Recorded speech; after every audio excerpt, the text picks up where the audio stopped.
Now, our next movie is one that's been a big hit with teenage fans. Of course, it's the vampire romance Twilight. Now, the movie sequel, New Moon, is already in the works, but it's not without controversy. Daily's own Twihard Naibe Reynoso is back with the story. Yep, can't get enough, Jill. The production for New Moon already has plenty of plot twists, including the hiring and firing of some of the key people involved in Twilight.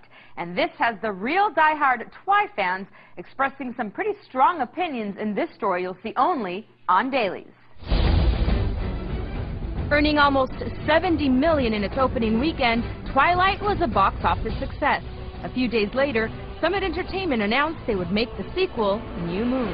Online fan reaction was immediate. New Moon will be made. Let's all just fangirl scream together. But after learning director Catherine Hardwicke would be replaced by Chris Weitz, whose most recent work includes The Golden Compass, for some, the honeymoon was over. On TwilightGuide.com, Rosalie wrote, "I will miss Catherine Hardwicke dearly, and if he screws up the movie, then he will have a legion of teenage girls and possibly Twilight moms that will want to bite his neck." I've heard some of the criticism, the effects weren't great, she's not a fantasy director. You know, I think that, you know, if you go back and you look at her debut feature, which was 13, it was about teen angst. It was about what it's like to be a teenager. And I think that's more important to the Twilight franchise than the fantasy aspects of it. Soon after, speculation arose that Taylor Lautner, who plays Jacob, would be replaced because the second book requires a taller, more physically mature Jacob.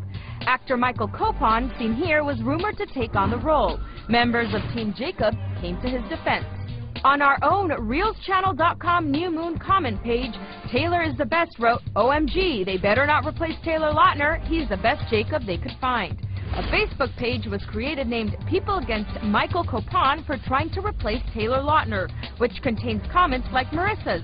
Team Taylor Jacob. Taylor is Jacob. Nobody can replace him. But with or without Lautner, the studio is hoping for even bigger box office numbers on New Moon. In fact, I think there'll be a quantum leap in terms of budget and, as a result, effects. So, I mean, I think that's what will broaden the franchise, will satisfy the core fans, and will also get some additional people in the door, spending more money on those effects.